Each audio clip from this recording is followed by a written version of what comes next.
Mes étudiants de première année éco, bonjour, je vais continuer à corriger l'exercice numéro 3. Je vous rappelle que dans les deux vidéos précédentes, j'ai traité les trois premières formes et dans cette vidéo, je vais traiter la forme D, 2x plus y. Et je vous rappelle aussi, pour accéder à l'ensemble du corrigé de l'exercice ainsi que les autres exercices, il faut accéder à la playlist licence 1 microéconomie, le consommateur. Question D, on a une fonction de préférence d'un consommateur qui sont représentées par cette fonction d'utilité qui est égale à 2x plus y. Et on va répondre aux trois premières questions. Donc la première question nous demande de représenter graphiquement ces deux courbes d'indifférence. Pour représenter graphiquement les courbes d'indifférence, il faut d'abord déterminer l'équation de la courbe d'indifférence. Je rappelle que la courbe d'indifférence, c'est l'ensemble des paniers composés de x et y, de quantité x et y, qui procurent le même niveau de satisfaction. Le même niveau de satisfaction. C'est l'ensemble de combinaisons de paniers x, y qui procurent le même niveau U bar de satisfaction. Voilà la courbe d'indifférence d'un niveau d'utilité U bar. Et j'ai bien expliqué dans les vidéos précédentes, après il faut tout simplement isoler y pour avoir l'équation de la courbe d'indifférence.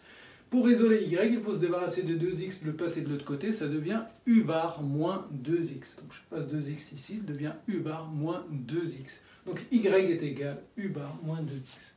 Y est égal U bar moins 2x. Et ça c'est l'équation de la courbe d'indifférence. L'équation de la courbe d'indifférence. Et il nous demande, dans la question, de représenter deux courbes d'indifférence. Du coup, on va supposer deux niveaux d'étualité. Soit, bon, bien sûr, arbitrairement, donc soit U bar est égal à 10. Donc si U bar est égal à 10, l'équation devient Y est égal à 10 moins 2x. Moins 2x. On voit bien, donc c'est une fonction affine, c'est-à-dire c'est une droite, et les deux formes ax plus b, avec a est égal à moins 2, le coefficient directeur est égal à moins 2, il est négatif, donc la droite il va être décroissante. Donc c'est une droite. Pour représenter graphiquement une droite, il nous faut deux points. Donc pour cela, on va faire des hypothèses pour avoir deux points. Si x égale 0, alors y est égal 10 moins 2 fois 0, ça fait 10. Donc moins 2 fois 0, 0, et 10 moins 0, 0. Deuxième point, si x est égal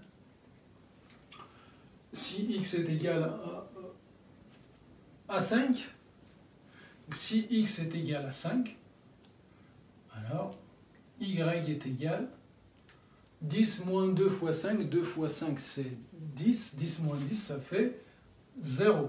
Attention, si x égale 5, vous ne pouvez pas prendre par exemple si x égale 10.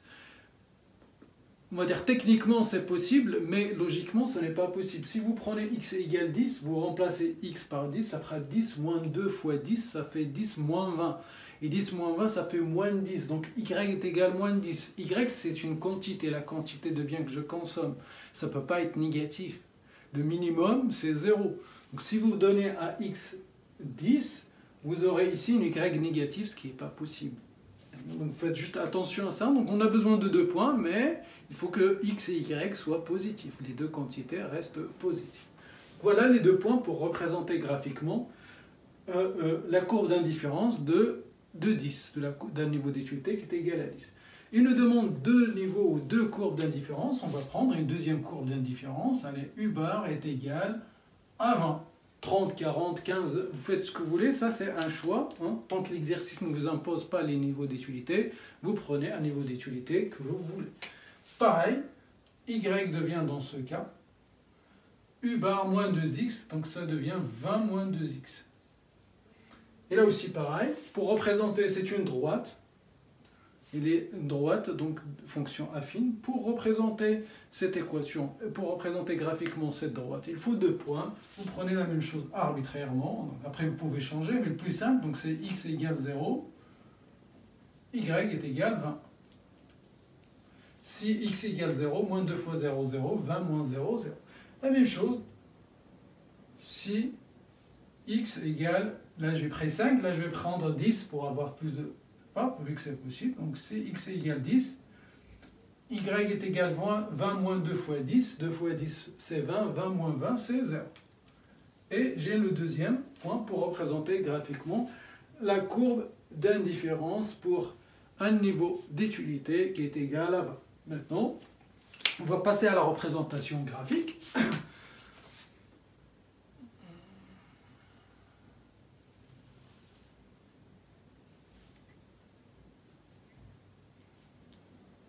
Y, on va y aller jusqu'à les 20. Et allez, on va aller 20. La moitié, c'est 10. La moitié, c'est 10. On va représenter la première courbe d'indifférence. Si x égale 0, y est égal à 10. Si x égale 0, y 10, voilà le premier point. Si x égale 0, le premier point, donc si x égale 0, y. Deuxième point, si x égale 5, 5 elle est ici, la moitié. Si x égale 5, y est égal 0. Y est égal 0, donc c'est ici donc le point. Et je vais relier ces 2 points. Et voilà la courbe d'indifférence d'un niveau d'utilité qui est égal à 10. C'est la courbe d'indifférence d'un niveau d'utilité qui est égal à 10. Et on fera la même chose pour la deuxième courbe d'indifférence. Donc si x égale 0, y 20. Si x égale 0, donc le 0, je vous rappelle, donc ça c'est le 0 hein, ici. Donc si x égale 0, y 20. Point coordonnée 0, 20. Deuxième point de coordonnées 10, 0. Si x égale 10, y 0, x égale 10, y 0, donc c'est ce point. Et pareil, je vais relier maintenant les deux points.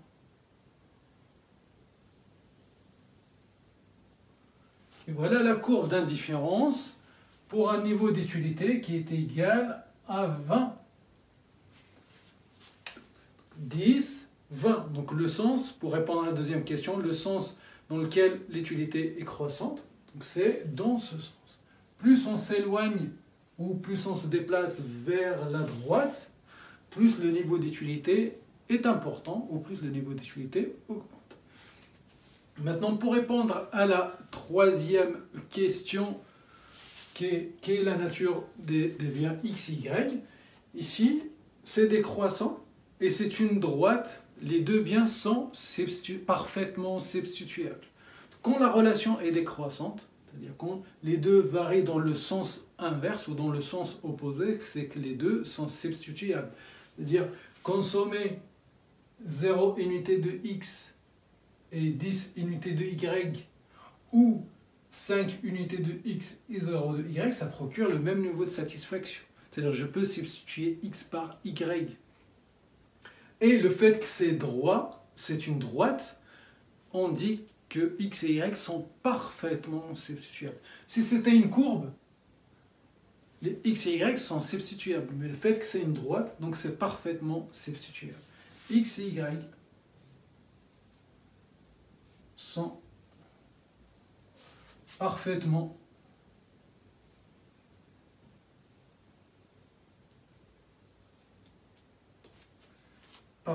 substituables.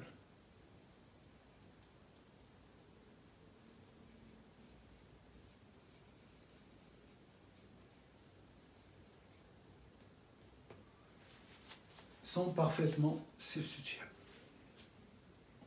Vous prenez par exemple le café et le thé, ou le riz et les pâtes, et ainsi de suite, donc des biens qui sont parfaitement substituables, c'est très rare, mais par exemple, si on veut chercher de biens qui sont parfaitement substituables, si on imagine que là, devant votre résidence, il y a un arrêt de tramway et un arrêt de bus, et que les deux vous ramènent à l'université par exemple, qui vous dépose à côté de l'université. Donc prendre le métro, le tramway ou prendre le bus, c'est pas un problème. Donc à la fin, vous avez le même niveau d'utilité, c'est-à-dire que ça vous permet de vous déplacer à la fac. Donc prendre le bus ou prendre le tramway, donc c'est deux, on va dire, deux biens ou deux services qui sont parfaitement substituables, deux moyens de transport qui sont parfaitement substituables. Donc voilà, donc j'arrive à la fin de cette question ou de cette forme de fonction d'utilité D. Je vais m'arrêter ici et je vous rappelle encore, pour accéder à l'ensemble des corrigés, allez à la playlist licence 1 microéconomie, le consommateur, et je vous dis à très bientôt avec la prochaine forme de fonction d'utilité.